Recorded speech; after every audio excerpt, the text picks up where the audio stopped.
Rudolf Steiner no era un místico ni un profeta. Era un filósofo formado en el pensamiento de Goethe que llegó a una conclusión que la ciencia de su tiempo no estaba dispuesta a aceptar, que la realidad tiene dimensiones que el método científico convencional no puede ver, y que ignorar eso tiene consecuencias en todo lo que hacemos. Lo que construyó a partir de esa convicción fue uno de los sistemas de pensamiento más completos y más incómodos para el mundo académico del siglo XX. Lo llamó antroposofía, una ciencia del espíritu con método propio y con aplicaciones concretas que hoy siguen vigentes en áreas que nadie esperaría encontrar conectadas entre sí. La educación Waldorf, presente en miles de escuelas en todo el mundo, nació de su comprensión del desarrollo humano como un proceso que no puede reducirse a la acumulación de información. La agricultura biodinámica anticipó décadas antes que la ciencia convencional la idea de que la Tierra es un organismo vivo que responde a ciclos que van más allá de la química del suelo. La medicina antroposófica no rechaza la medicina convencional, sino que propone extenderla hacia dimensiones del ser humano que el diagnóstico clínico no alcanza a ver. Lo que Steiner entendió, llevando a Goethe más lejos de lo que nadie esperaba, es que el ser humano no es solo un cuerpo que piensa. Es una entidad triple con dimensiones que la ciencia moderna ni siquiera se ha planteado estudiar. Y que ignorar eso tiene un precio que pagamos en cómo educamos, cómo curamos, cómo cultivamos y cómo nos organizamos como sociedad. Ven un niño en una estación de ferrocarril del Imperio Austrohúngaro, ve cosas que otros no ven. No es fantasía infantil que desaparecerá con la edad, sino percepción de mundos que permanecerán con él toda la vida, aunque aprenderá pronto a no mencionarlos, porque las miradas de incomprensión le enseñan que lo que experimenta directamente como real, los demás consideran imposible. Rudolf Steiner nace en 1861, hijo de un empleado de ferrocarril que cambia de destino frecuentemente. Entonces la infancia transcurre entre pequeñas estaciones, donde el niño crece entre locomotoras, rieles y horarios precisos que contrastan radicalmente con las percepciones interiores de realidades que ningún horario puede fijar. Esa doble experiencia de mundo físico ordenado mediante medidas exactas y mundo espiritual que se revela mediante percepciones marca toda su obra posterior, donde intentará construir puentes entre ambos dominios, sin reducir uno al otro ni separarlos definitivamente. Estudia en Viena matemáticas, física y filosofía, desarrollando comprensión del pensamiento como actividad espiritual pura que no depende de los sentidos, porque cuando pensamos no recibimos impresiones del exterior, ni somos empujados por impulsos del cuerpo, sino que generamos activamente contenidos que podemos observar con claridad completa. No esa convicción de que el pensamiento es territorio donde el espíritu se manifiesta con evidencia inmediata, se convierte en fundamento de todo lo que desarrollará después bajo el nombre de antroposofía, que propone extender el método científico hacia dimensiones no físicas, usando la misma disciplina de observación rigurosa, pero aplicándola a realidades que los sentidos ordinarios no alcanzan, porque requieren órganos de percepción que deben desarrollarse mediante ejercicios sistemáticos. Durante años trabaja como editor de las obras científicas de Goethe, estudiando especialmente los escritos sobre botánica. Leí sobre la metamorfosis de las plantas y sobre la teoría de los colores, donde descubre un método de conocimiento completamente diferente del método experimental convencional. Goethe no mide ni matematiza, sino que observa cualitativamente las transformaciones de las formas vivas, siguiendo con atención sostenida cómo una hoja se transforma en pétalo, cómo el verde se intensifica hasta convertirse en rojo, y cómo cada fenómeno natural expresa una idea viviente que puede captarse mediante percepción activa. donde el observador reproduce en su propio pensamiento el proceso que la naturaleza ejecuta. Ese encuentro con el pensamiento goetheano se convierte en fundamento metodológico de la antroposofía, proporcionando el modelo de cómo puede conocerse el mundo espiritual sin abandonar el rigor que la ciencia exige. Y su relación con el movimiento teosófico comienza cuando lo invitan a dar conferencias sobre el cristianismo esotérico en círculos que buscan conocimiento espiritual.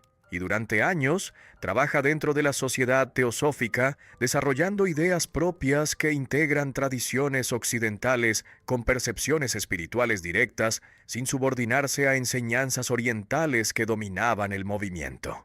La ruptura definitiva ocurre cuando Annie Besant proclama que un niño hindú llamado Jiddu Krishnamurti es la reencarnación de Cristo preparando su segunda venida.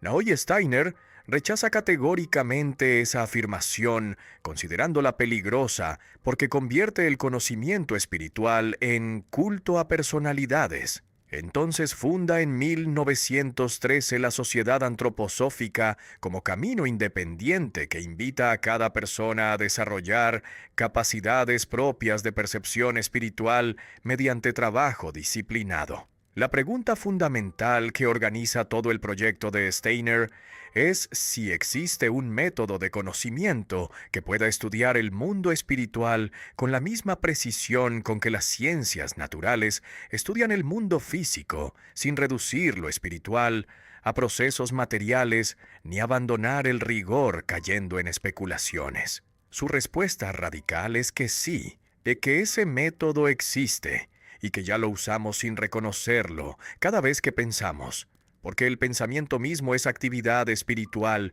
que puede observarse directamente. Cuando resuelvo un problema matemático, no necesito instrumentos para verificar que 2 más 2 es 4, porque la evidencia está en el pensamiento mismo que capta la relación con certeza inmediata. Entonces, si el pensamiento puede conocerse a sí mismo, con esa claridad también puede desarrollar capacidades para conocer otras realidades espirituales. Esa confianza en la capacidad del pensamiento puro de alcanzar conocimiento verdadero sin depender exclusivamente de los sentidos, lo separa tanto del empirismo que solo acepta lo que puede verificarse sensorialmente como del misticismo, que renuncia al pensamiento buscando experiencias inefables.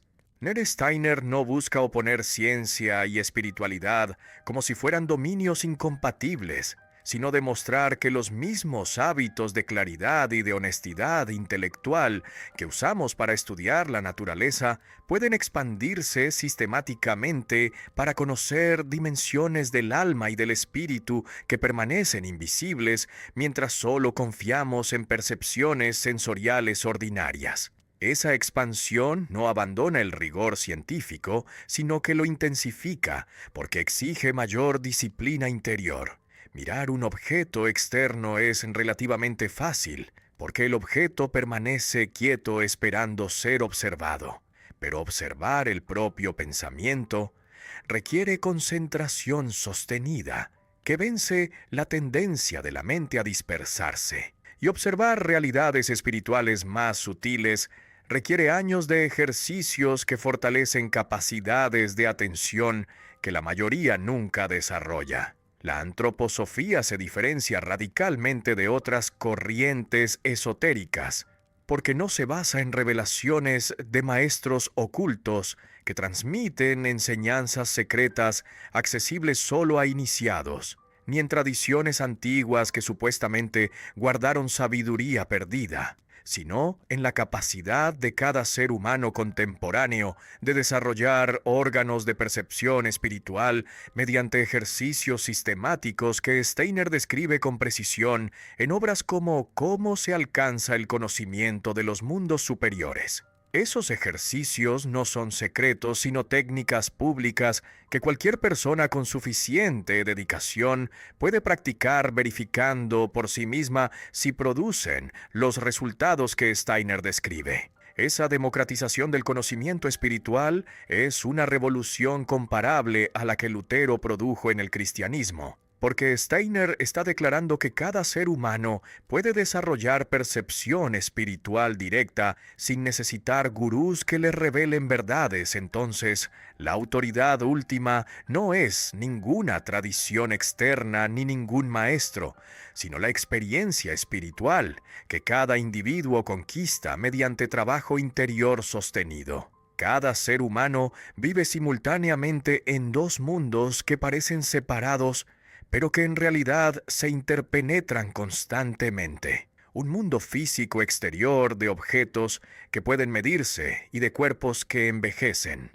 Y un mundo interior de pensamientos que nadie más puede ver, de emociones que no tienen peso ni ubicación espacial, y de impulsos morales que no pueden reducirse a reacciones químicas. La antroposofía rechaza tanto el materialismo que niega la realidad del mundo interior, reduciéndolo a epifenómeno de procesos cerebrales, como el espiritualismo, que desprecia el mundo físico, tratándolo como ilusión que debe superarse. Para Steiner, ambas posiciones son unilaterales, porque fragmentan la existencia humana cuando la tarea real es unir ambos lados, reconociendo que cada uno tiene su propia realidad y sus propias necesidades. Esa unión de materia y espíritu se articula mediante una estructura triple. El cuerpo es el instrumento físico heredado que funciona según leyes biológicas que la ciencia convencional estudia exitosamente, que nace, crece, envejece y muere siguiendo procesos que ninguna voluntad individual puede detener completamente, y que proporciona la base material, sin la cual el alma y el espíritu no podrían manifestarse en el mundo terrenal. El alma es el ámbito intermedio de las emociones que oscilan entre placer y dolor, de los deseos que buscan satisfacción y de las experiencias subjetivas que colorean cada percepción según el estado anímico, sin que nadie más pueda verificar directamente lo que alguien siente, porque la vida anímica es irreductiblemente privada. El espíritu es el núcleo individual eterno que trasciende esta vida particular, conectando pasado y futuro mediante la continuidad de una individualidad que atraviesa múltiples encarnaciones, que porta capacidades desarrolladas en existencias anteriores y desafíos pendientes que deben enfrentarse en esta vida. Cada una de estas tres dimensiones tiene sus propias necesidades de desarrollo que ninguna pedagogía, ninguna medicina y ninguna organización social puede ignorar sin producir seres humanos unilaterales. El cuerpo necesita salud que viene de nutrición apropiada, de movimiento suficiente y de ritmos regulares que respeten los ciclos naturales. El alma necesita arte que nutre la sensibilidad, belleza que eleva el ánimo y relaciones genuinas donde puede expresarse sin máscaras. El espíritu necesita conocimiento verdadero que no sea simple acumulación de información, sino comprensión profunda que conecta los hechos mediante ideas. Necesita verdad que puede reconocerse mediante pensamiento claro, y necesita conexión con realidades que trascienden la vida material inmediata, proporcionando perspectiva que permite soportar dificultades temporales, sabiendo que tienen sentido dentro de contextos más amplios. ¿Por qué un niño nace con talento musical extraordinario, mientras otro lucha toda su vida para tocar una melodía simple?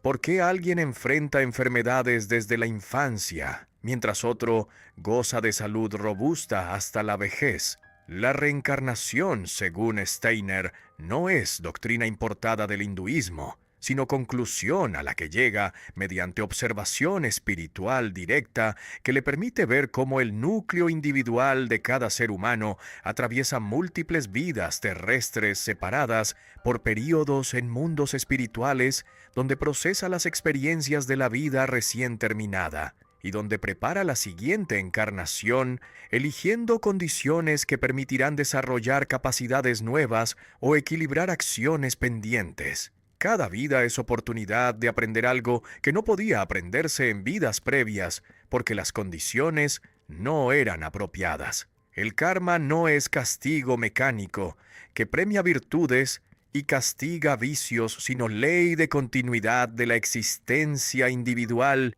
donde todo lo que una persona hace, ve, piensa y siente deja huellas profundas en su propia esencia, que esa misma individualidad encontrará en vidas futuras como capacidades que puede usar fácilmente porque las desarrolló previamente, o como obstáculos que debe superar porque representan desequilibrios que creó mediante acciones que violaron armonías. Un músico brillante trae capacidad que desarrolló durante vidas donde estudió música, con dedicación que grabó tan profundamente esa habilidad en su ser que ahora emerge espontáneamente. Mientras alguien que sufre enfermedad crónica puede estar enfrentando consecuencia de vida anterior donde abusó de su salud o donde causó sufrimiento físico a otros. Comprender esto transforma radicalmente la responsabilidad, porque cada acción presente no solo afecta esta vida,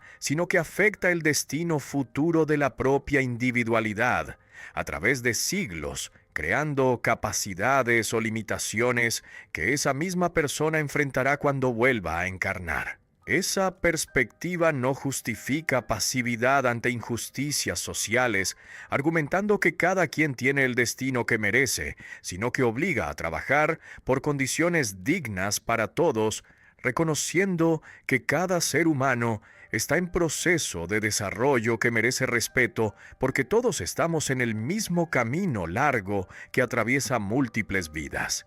La reencarnación explica desigualdades aparentemente injustas del nacimiento sin justificarlas moralmente. Las diferencias de talento, no de salud y de oportunidades, no son accidentes ciegos ni castigos divinos arbitrarios, sino resultados de desarrollos previos que cada individualidad trae consigo. Mirar una rosa roja es percepción sensorial ordinaria que todos tienen sin necesitar entrenamiento especial. Ver la fuerza vital que organiza el crecimiento de esa rosa desde la semilla hasta la flor requiere algo completamente diferente. Una percepción interior activa que Steiner llama imaginación, pero que no tiene nada que ver con fantasía arbitraria, sino que es capacidad de percibir imágenes vivas que emergen del mundo espiritual, con la misma objetividad con que las formas físicas emergen del mundo material, aunque requieren órganos de percepción que no están presentes naturalmente, entonces deben construirse mediante ejercicios de concentración sostenida. Esa disciplina parece trivial, pero resulta extremadamente difícil cuando se intenta seriamente, porque la mente ordinaria salta constantemente de un contenido a otro sin poder sostenerse en nada más que segundos. Entonces, desarrollar capacidad de concentración perfecta requiere años de práctica diaria. Cuando la imaginación se desarrolla suficientemente, emerge una segunda facultad que él llama inspiración, capacidad de comprender el significado de las imágenes que la imaginación percibe sin quedarse solo en la contemplación estética de formas bellas. La inspiración es escucha espiritual que capta el lenguaje silencioso mediante el cual el mundo espiritual se comunica con quien desarrolló órganos apropiados. Y entonces las imágenes que antes eran solo visiones mudas empiezan a hablar revelando contenidos que pueden traducirse a conceptos claros. Un símbolo que la imaginación percibe puede verse como imagen hermosa sin entender qué significa. Pero cuando la inspiración despierta a ese mismo símbolo, revela niveles de significado que conectan con verdades universales. La tercera facultad que emerge cuando las dos anteriores se han desarrollado suficientemente es la intuición que Steiner define no como corazonada vaga, sino como unión directa con el ser conocido donde la separación entre sujeto y objeto desaparece temporalmente. Cuando conozco un objeto mediante los sentidos, permanezco afuera observándolo desde mi posición. Pero cuando conozco mediante intuición espiritual, me uno temporalmente con ese ser compartiendo su existencia. Entonces lo comprendo mediante experiencia inmediata. Estas tres facultades no son irracionales ni místicas en el sentido de abandonar el pensamiento, sino que exigen disciplina interior que intensifica el rigor, porque requieren voluntad sostenida de superar las percepciones sensoriales ordinarias, sin perder la claridad del pensamiento. El desarrollo de cada etapa requiere años. Entonces nadie puede esperar resultados inmediatos. La paciencia es virtud esencial en este camino que no promete atajos. ¿Soy libre cuando hago lo que deseo o solo estoy siguiendo impulsos que me dominan sin que pueda resistirlos genuinamente? La filosofía de Steiner sobre la libertad sostiene que el pensamiento puro es la única actividad donde el ser humano se experimenta como verdaderamente libre, porque en él coinciden sujeto y objeto sin que ninguno dependa del otro. Cuando pienso 2 más 2 es 4, no estoy recibiendo esa verdad desde afuera mediante percepción sensorial, ni estoy siendo empujado desde adentro por deseos, sino que estoy generando activamente un contenido que puedo observar con plena claridad. Entonces, en ese acto soy completamente libre porque nadie más puede pensar por mí. Esa libertad del pensamiento puro es fundamento de toda libertad genuina, porque solo mediante pensamiento puedo liberarme de condicionamientos que me gobiernan sin que los reconozca.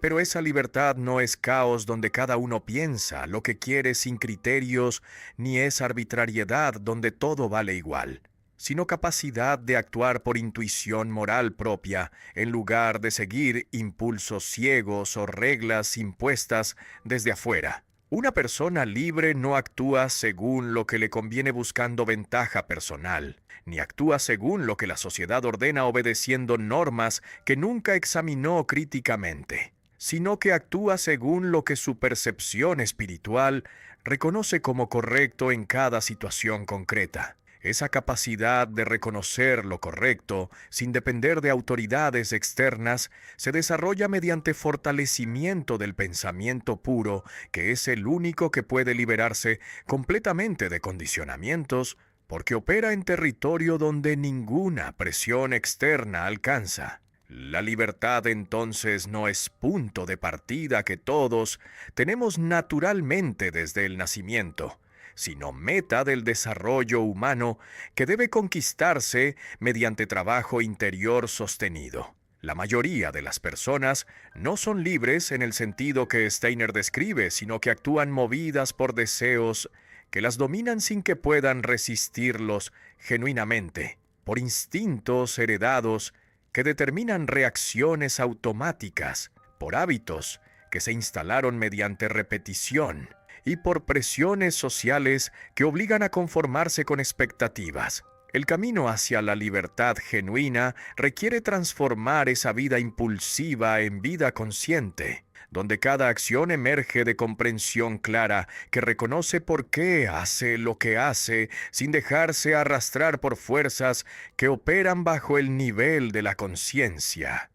Una escuela donde los niños de 6 años no aprenden a leer porque todavía no están listos para procesar símbolos abstractos que representan sonidos sin tener conexión directa con lo que nombran. Una escuela donde no hay exámenes durante los primeros años porque comparar niños mediante números destruye el amor genuino por el aprendizaje, convirtiendo la educación en competencia. Una escuela donde el mismo maestro acompaña al grupo durante 8 años, conociendo profundamente a cada estudiante. Entonces puede adaptar su enseñanza a ritmos individuales sin forzar uniformidad. Eso es lo que Steiner propone cuando funda la primera escuela Waldorf en 1919 para hijos de trabajadores de la fábrica de cigarrillos Waldorf Astoria en Stuttgart. Es sí lo que escandaliza a educadores convencionales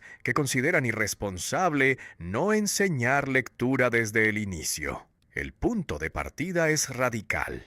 Cada niño es una individualidad única que trae capacidades y desafíos de vidas anteriores. Entonces no es tabla en blanco que la educación debe llenar con conocimientos, ni arcilla que debe moldearse según formas predeterminadas, sino semilla que porta ya todo lo necesario para su desarrollo completo, esperando solo condiciones apropiadas. El propósito de la educación no es llenar un recipiente vacío con información que se acumula sin transformar a quien la recibe ni moldear al niño según patrón social, sino despertar capacidades internas que ya están ahí latentes, esperando el momento apropiado para emerger, sin que nadie pueda instalarlas desde afuera porque vienen de la propia individualidad.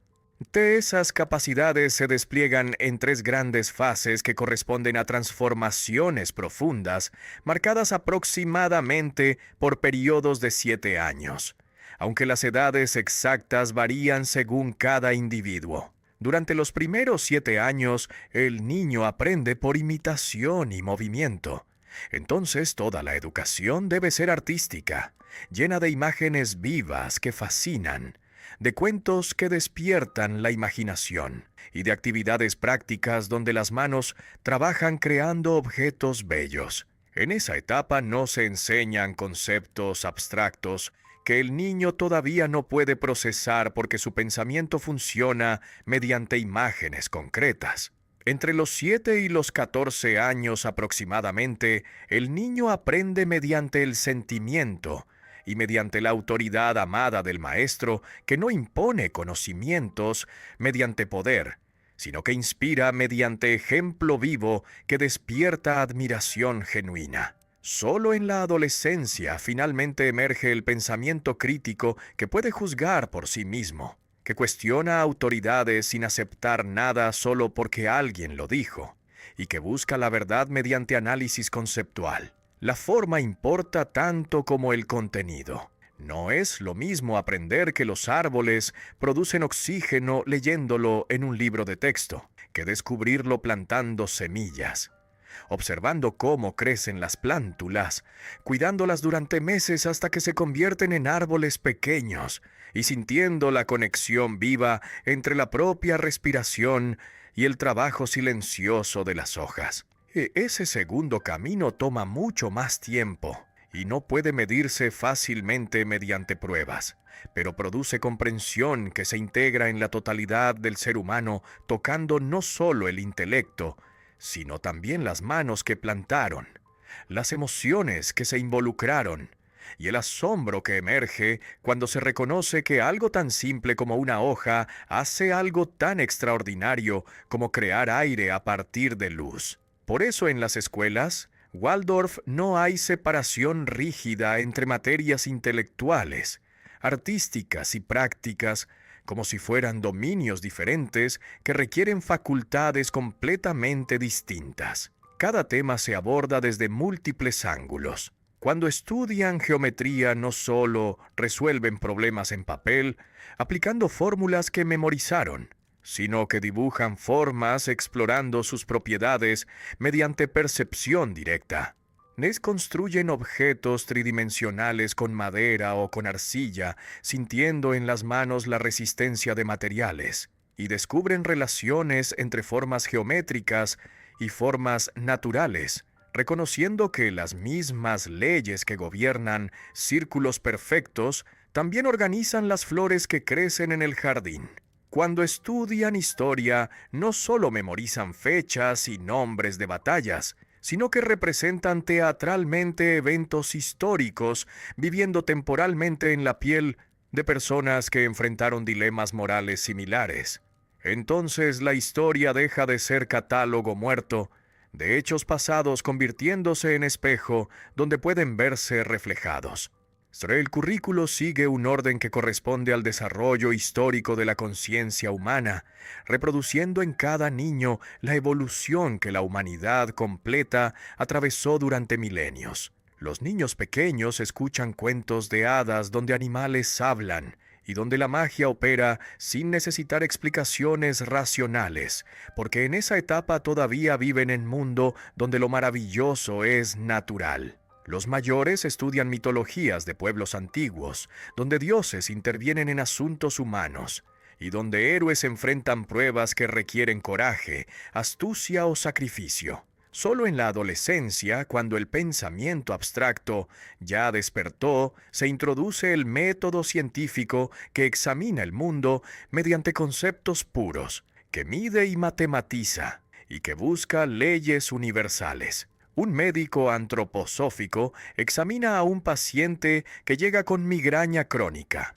Podría simplemente recetar analgésicos que bloquean el dolor, permitiendo que la persona continúe funcionando sin molestias. Y de hecho, lo hace cuando el dolor es tan intenso que interfiere completamente con la vida diaria. Pero no se detiene ahí porque reconoce que el dolor es mensaje que el organismo envía indicando que algo está desequilibrado. Pregunta por la biografía completa del paciente. ¿Cuándo comenzaron las migrañas? ¿Qué eventos importantes ocurrieron alrededor de ese periodo? ¿Cómo es su vida emocional actualmente? ¿Qué conflictos no resueltos lo agotan? ¿Y qué patrones se repiten en su vida indicando que hay lecciones kármicas pendientes? Esa investigación que toma tiempo y que requiere que el médico escuche genuinamente revela frecuentemente que la enfermedad física tiene raíces en desequilibrios anímicos o espirituales que ningún medicamento químico puede tocar directamente. La medicina antroposófica no sustituye a la medicina convencional rechazándola, sino que la amplía, incluyendo comprensión del ser humano como totalidad de cuerpo, alma y espíritu, donde cada nivel tiene su propia realidad, y donde la enfermedad frecuentemente emerge cuando esos tres niveles pierden su articulación armoniosa. Donde la medicina convencional ve solo procesos físicos y químicos que pueden medirse objetivamente, la medicina antroposófica reconoce que esos procesos están al servicio de una organización vital que los trasciende, dirigiéndolos según propósitos que ningún análisis puramente material puede capturar, porque operan en niveles donde la intención, el significado y el desarrollo individual determinan cómo se usan los mecanismos físicos. La salud y la enfermedad no son dos estados opuestos, donde uno es deseable y debe mantenerse mientras el otro es indeseable y debe eliminarse, sino dos polos de un mismo proceso natural, donde la enfermedad puede ser crisis necesaria que permite al organismo reorganizarse a un nivel superior. Una fiebre no es solo elevación de temperatura, que debe bajarse inmediatamente, sino proceso donde el organismo combate infecciones o donde quema escoria metabólica que se acumuló. Por eso la medicina antroposófica busca fortalecer las fuerzas propias de curación del organismo, en lugar de simplemente suprimir síntomas. El objetivo no es eliminar toda molestia produciendo comodidad constante, sino ayudar al organismo a pasar por las crisis de forma que emerge fortalecido, habiendo aprendido a manejar desafíos. El muérdago crece sin tocar la tierra. Vive como parásito sobre ramas de árboles que le proporcionan todo lo que necesita. Entonces nunca desarrolla raíces propias.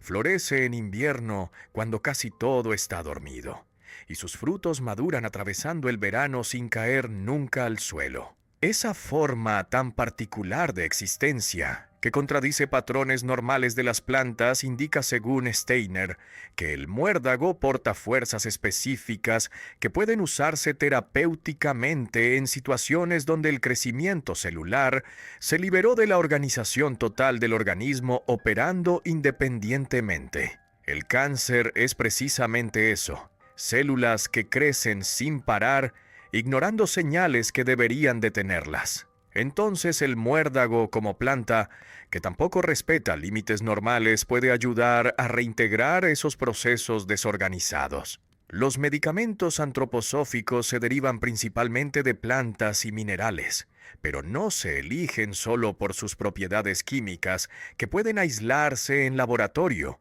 sino por las cualidades totales que esas sustancias portan cuando se las considera como seres vivos que tienen relaciones específicas con fuerzas naturales. Cada planta tiene una relación particular con la luz, con el agua, con el calor y con la tierra que determina cómo crece, qué forma desarrolla y qué sustancias produce. Entonces esas relaciones pueden leerse mediante observación goetheana, que percibe cualitativamente cómo la planta expresa en su forma visible las fuerzas invisibles que la organizan. Una planta que crece alta buscando la luz tiene relación diferente con las fuerzas cósmicas que una planta que permanece cerca del suelo desarrollando raíces profundas. Pero el medicamento solo es mitad del proceso curativo. La postura del médico es parte constitutiva del tratamiento. Steiner enfatiza que la devoción genuina hacia el paciente,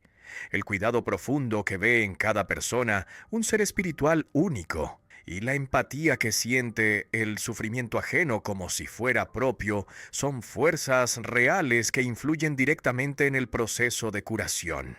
Un médico que trata al paciente como máquina defectuosa, que debe repararse aplicando protocolos estandarizados, está perdiendo la mitad de sus posibilidades terapéuticas porque está ignorando dimensiones anímicas y espirituales de la enfermedad. La curación genuina no ocurre solo en el cuerpo mediante reacciones químicas, sino en la totalidad del ser humano, donde cuerpo, alma y espíritu deben colaborar. La premisa que funda la educación curativa antroposófica es tan simple como revolucionaria. Ninguna condición física o mental es accidente ciego ni castigo divino, sino forma particular de existencia, con valor propio, donde una individualidad espiritual completa está trabajando con instrumentos corporales o anímicos limitados. Un niño con síndrome de Down no es mente defectuosa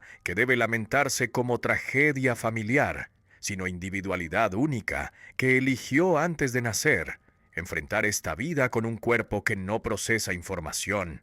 Como otros cuerpos lo hacen, entonces aprende de formas diferentes que requieren paciencia, creatividad y respeto absoluto. Esa perspectiva transforma completamente la relación con la discapacidad, eliminando la lástima que ve solo lo que falta, sin reconocer lo que está presente. El objetivo de la educación curativa no es normalizar al individuo forzándolo a ajustarse a estándares externos, ni es resignarse pasivamente a la limitación aceptando que nada puede hacerse. El verdadero objetivo es ayudar a que cada persona desarrolle la vida más plena posible dentro de sus condiciones particulares, reconociendo honestamente qué puede lograrse y qué no puede lograrse. Eso significa fortalecer lo que funciona usando capacidades preservadas en lugar de concentrarse exclusivamente en lo que no funciona. Compensar lo que falta mediante apoyos externos que permiten participación en actividades que serían inaccesibles sin esas ayudas. Y construir base sólida para la continuidad existencial de esa individualidad más allá de esta vida. Vivir con discapacidad puede desarrollar cualidades como paciencia, humildad o compasión que son más valiosas espiritualmente que cualquier logro intelectual o físico que impresiona socialmente sin tocar dimensiones profundas, donde ocurre el desarrollo real del ser humano. Lo que importa no es cuánto se logró en una vida, sino cuánto se desarrolló el núcleo espiritual que permanece constante atravesando todas las transformaciones que el tiempo y las circunstancias producen sin tocar lo esencial que cada individualidad es más allá de todas sus manifestaciones temporales. La diferencia entre una granja industrial moderna y una granja biodinámica es la diferencia entre una fábrica y un organismo vivo. La fábrica extrae productos del suelo mediante insumos químicos que fuerzan crecimiento acelerado sin importar si eso agota la tierra.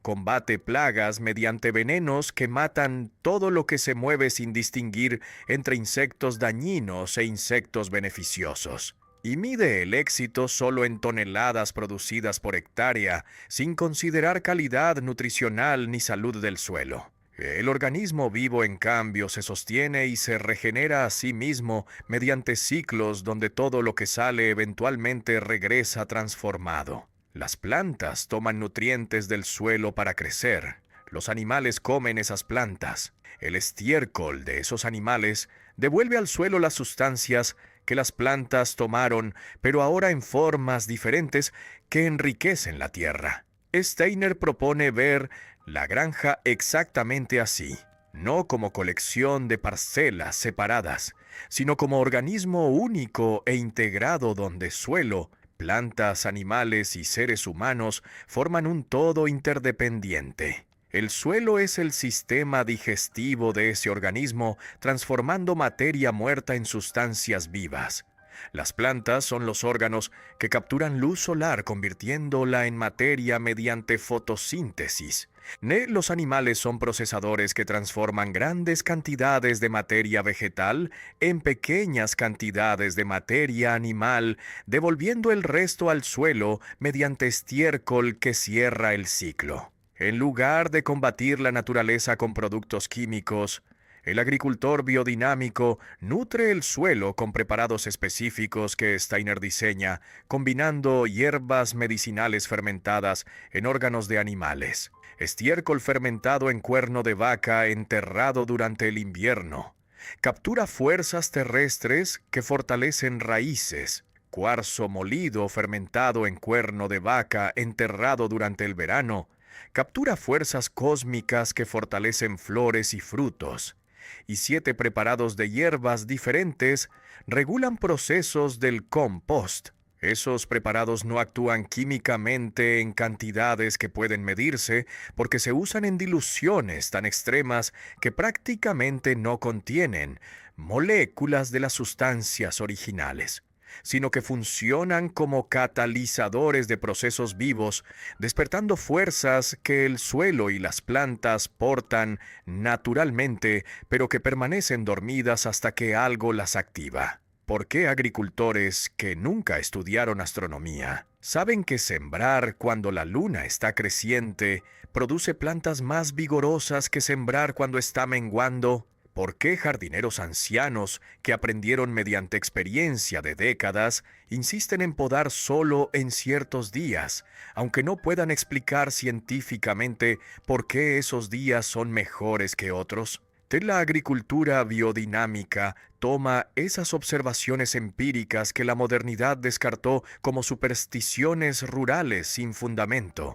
y la sistematiza mediante calendarios astronómicos precisos que especifican cuándo sembrar, cuándo cosechar y cuándo trabajar el suelo según posiciones de la luna y de los planetas.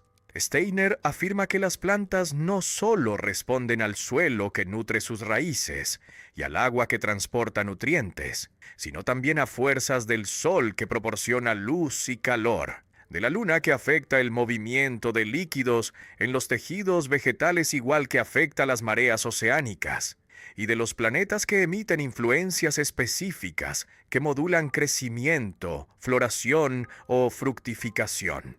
Esas influencias cósmicas no son vagas ni místicas, sino que pueden observarse empíricamente cuando se lleva un registro cuidadoso durante años. Hay momentos favorables cuando la luna pasa frente a constelaciones que Steiner asocia con fuerzas que estimulan raíces si la luna está en Tauro, Virgo o Capricornio, con fuerzas que estimulan hojas si está en Cáncer, Escorpio o Piscis, con fuerzas que estimulan flores si está en Géminis, Libra o Acuario, y con fuerzas que estimulan frutos si está en Aries, Leo o Sagitario. Agricultores biodinámicos reportan diferencias concretas que justifican el esfuerzo de consultar calendarios astronómicos.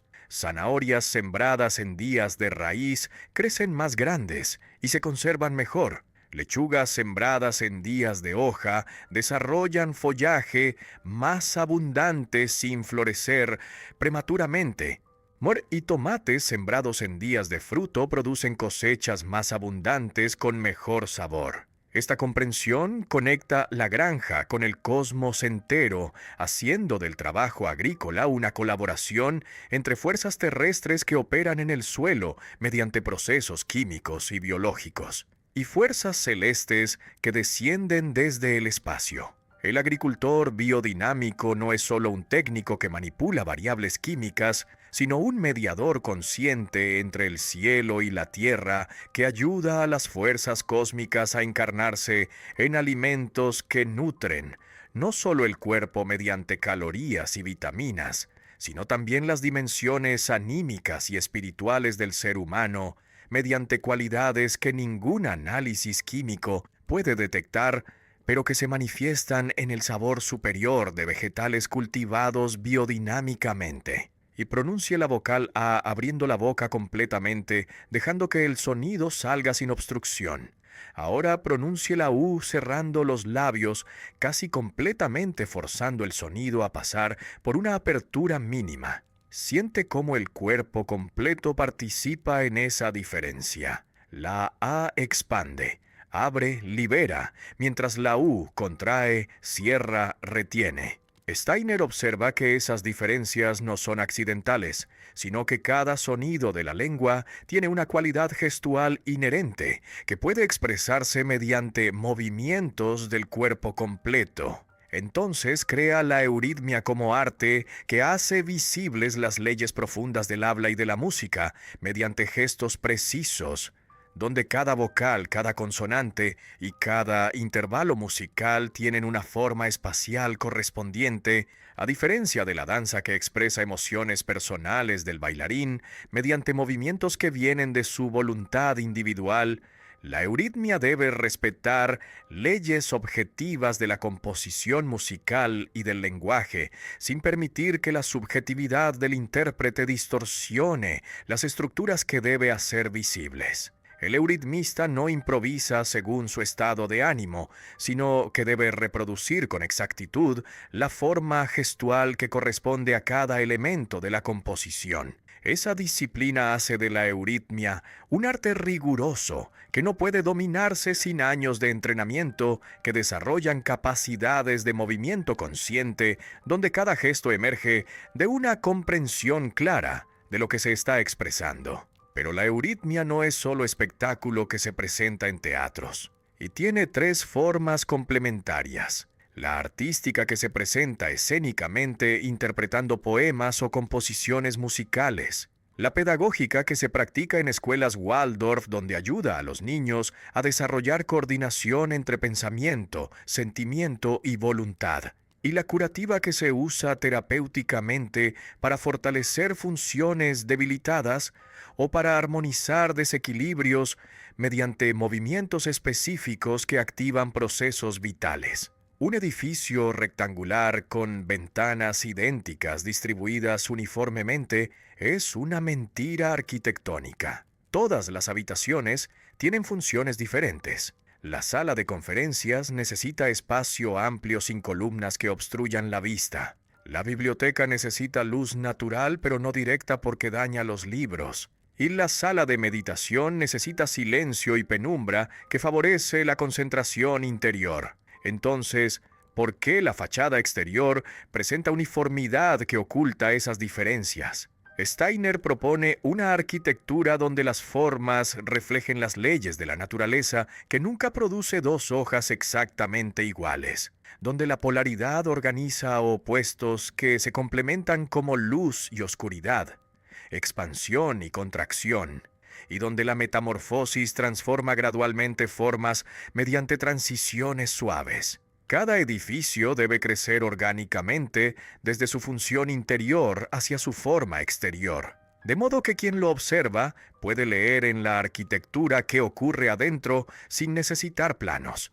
El Goetheanum que Steiner diseña como sede mundial de la Sociedad Antroposófica en Dornach, Suiza, encarna esos principios mediante una arquitectura que escandaliza a puristas. El primer Goetheanum construido completamente en madera con dos cúpulas asimétricas que se interpenetran parcialmente, arde en un incendio devastador, la noche de fin de año de 1922. Entonces Steiner diseña el segundo Goetheanum, que todavía existe usando concreto armado, que permite curvas que la madera no podría sostener creando formas fluidas que parecen haber crecido. Cada elemento refleja su función interior. Las columnas tienen capiteles únicos que se transforman gradualmente siguiendo una secuencia donde cada forma emerge de la anterior mediante metamorfosis.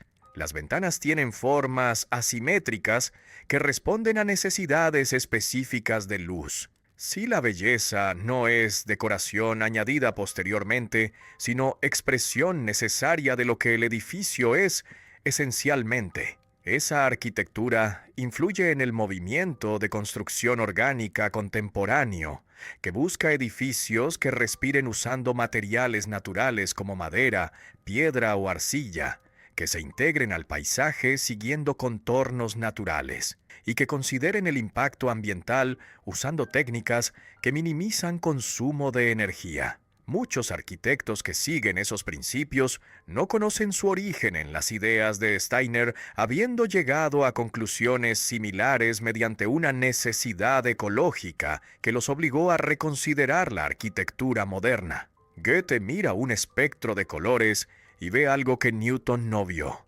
Newton midió ángulos de refracción, calculó longitudes de onda y demostró que la luz blanca contiene todos los colores. Goethe mira el mismo fenómeno y pregunta algo diferente. ¿Por qué los colores aparecen en ese orden específico donde el rojo siempre está en un extremo y el violeta en el otro sin que puedan intercambiar posiciones? Esa pregunta no puede responderse mediante números que miden sin comprender, porque la medición solo registra cantidades sin capturar las cualidades que hacen que el rojo sea cálido y expansivo, mientras el azul es frío y contractivo. Steiner retoma ese método goetheano que observa fenómenos de manera cualitativa, buscando comprender ideas vivientes que se expresan mediante formas sin reducirse a las formas particulares. Cuando Goethe estudia plantas, no cataloga a especies describiendo diferencias anatómicas, sino que busca la planta arquetípica, que es una idea pura que todas las plantas reales manifiestan de formas diferentes según condiciones donde crecen, pero que ninguna manifiesta completamente. Ver ese arquetipo requiere una percepción activa que no se detiene en detalles visibles, sino que reproduce en el pensamiento el proceso mediante el cual la naturaleza genera formas partiendo de principios simples que se complican gradualmente mediante transformaciones. Esa aproximación permite que la percepción del alma complemente el análisis matemático sin oponerse a él, porque no se trata de rechazar la medición, que es una herramienta valiosa, sino de reconocer que medir es solo un primer paso, que establece hechos cuantitativos sin explicar todavía por qué esos hechos tienen esas cantidades específicas. Comprender genuinamente un fenómeno natural requiere una participación interior donde el pensamiento no permanece afuera observando pasivamente, sino que se identifica temporalmente con lo observado. Un científico goetheano que estudia cómo crece una planta no solo mide velocidades de crecimiento, sino que observa cualitativamente cómo la fuerza que empujaba hacia arriba produciendo tallo se transforma en fuerza que se expande lateralmente produciendo hojas. La sociedad moderna está enferma porque confunde dominios que deben permanecer separados. Cuando el Estado controla la educación, decide qué deben aprender los niños, según necesidades políticas que requieren ciudadanos obedientes. Entonces las escuelas producen propaganda en lugar de conocimiento libre. Cuando el mercado determina la cultura convirtiendo todo en mercancía que debe venderse, el arte degenera en entretenimiento que busca audiencias masivas. Cuando la política invade la economía mediante regulaciones que pretenden controlar cada aspecto de la producción, genera burocracias que sofocan iniciativa privada. Y cuando ocurre lo opuesto, cuando la economía domina la política mediante dinero que compra influencia, La corrupción destruye la legitimidad del sistema completo. Si Steiner propone una reorganización radical en tres esferas independientes, donde cada una se gobierna según principios propios sin interferir con las otras. La vida cultural y espiritual que incluye educación, ciencia, arte y religión debe gobernarse por la libertad donde nadie puede imponer qué debe enseñarse, investigarse, crearse o creerse. La vida jurídica y política, donde se establecen derechos y obligaciones, debe regirse por la igualdad absoluta de todos ante la ley sin privilegios. Y la vida económica, donde se producen y distribuyen bienes, debe organizarse por la fraternidad mediante asociaciones voluntarias de productores y consumidores que colaboran reconociendo que dependen mutuamente. Esa separación de esferas no es solo un ideal abstracto que suena bien en teoría. Steiner no era un político profesional que buscaba votos, sino un observador agudo de procesos sociales que veía con claridad los problemas tanto del capitalismo que explota mediante desigualdades que concentran riqueza, como del socialismo de Estado que oprime mediante burocracias que pretenden planificar todo. Su propuesta busca una tercera vía que libere fuerzas creativas de la sociedad sin producir ni la explotación del capitalismo ni la opresión del totalitarismo. Pero reconoce que esa tercera vía requiere una transformación cultural profunda que no puede imponerse mediante decreto. Más de 1000 escuelas Waldorf operan actualmente en todos los continentes, educando cientos de miles de niños mediante una pedagogía que Steiner desarrolló hace un siglo. Y granjas biodinámicas producen alimentos en decenas de países certificados mediante estándares que Demeter estableció, siguiendo principios que él especificó. Comunidades de educación curativa como Camp Hill proporcionan hogares donde cientos viven trabajando dignamente sin que nadie los trate como pacientes que deben ser cuidados pasivamente. Clínicas antroposóficas en Europa y en otros continentes tratan pacientes combinando medicina convencional con medicamentos que Weleda y Wala producen. Bancos éticos que financian proyectos sociales y ecológicos operan según principios económicos que él propuso sobre fraternidad en lugar de competencia. Ese legado práctico es uno de los más amplios entre filósofos del siglo XX, porque sus ideas no quedaron en libros que solo académicos leen, sino que se convirtieron en instituciones concretas que afectan vidas de millones. Muchas personas que trabajan en esas instituciones o que usan sus servicios no aceptan necesariamente toda la filosofía antroposófica con sus afirmaciones sobre reencarnación, sobre percepción de mundos espirituales o sobre influencias cósmicas. Encuentran simplemente que los métodos funcionan en la práctica, produciendo resultados que justifican mantenerlos. Maestros usan pedagogía Waldorf porque ven que los niños aprenden mejor cuando se respetan sus ritmos individuales. Agricultores usan calendarios biodinámicos porque observan empíricamente que las cosechas son mejores. Y médicos usan medicamentos antroposóficos porque los pacientes reportan mejorías. La antroposofía sobrevive entonces tanto como una cosmovisión completa para quienes la adoptan como sistema filosófico, como un conjunto de técnicas útiles para quienes solo toman lo que necesitan sin comprometerse con toda la estructura teórica. Pero más allá de las instituciones específicas que llevan su nombre, el proyecto fundamental de Steiner de unir rigor científico, sensibilidad artística y responsabilidad espiritual sigue siendo una propuesta original frente a desafíos de una civilización que tiende a separar esos tres dominios como si fueran incompatibles. En una época donde la ciencia se vuelve cada vez más especializada, fragmentándose en disciplinas que no se comunican entre sí, donde el arte se reduce frecuentemente a entretenimiento comercial y donde la espiritualidad se refugia en fundamentalismos que rechazan razón o en vaguedades que no comprometen a nada concreto. La visión de Steiner de una cultura integrada donde cada dimensión humana tiene su lugar propio sigue resonando como una alternativa necesaria que podría sanar fragmentaciones que empobrecen la vida moderna.